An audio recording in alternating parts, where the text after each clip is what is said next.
Nightmares are common, she said. She looked uncomfortable. Probably a gun owner, thought Hagen.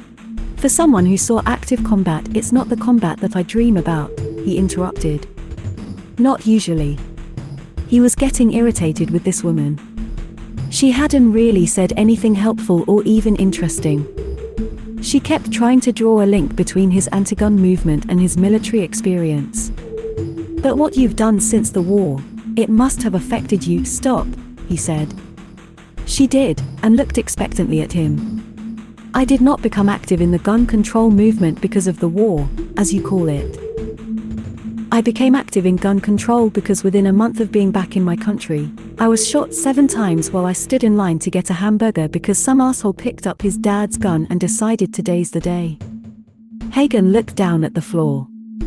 It was the first time he'd repeated that phrase since it happened. He hoped the therapist wouldn't press. Of course she did. Today's the day. Yeah. Hagen fiddled with his pen. His fingers were itchy. The guy walked into the restaurant, pulled out a gun, said, "That," and then opened up. I was closest to him, but I was talking to my daughter and I didn't realize he had a gun until he shot me. And your daughter? She was hit once in the shoulder. Bullet bounced off the ribs on the left side and hit her. She lost some blood, but she was okay.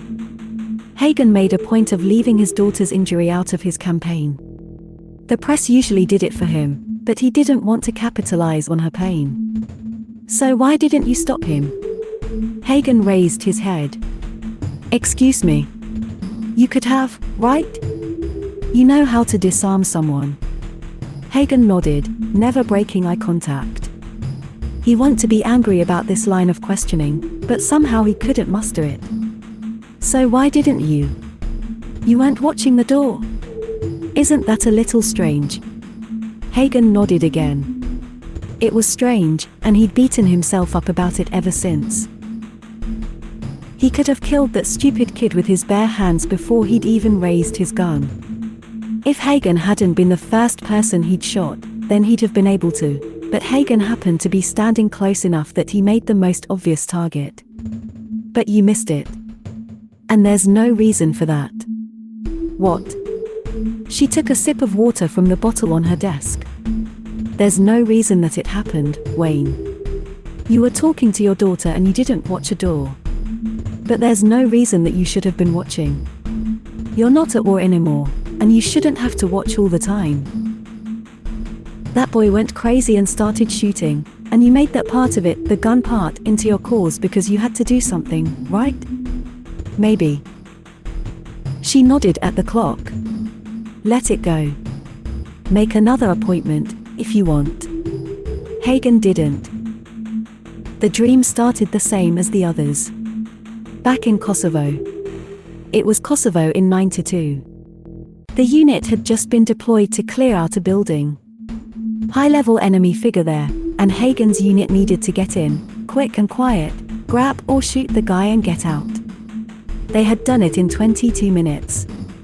But in the dream, it was different. His men weren't armed. The enemy popped up with AK-47 knockoffs and opened fire.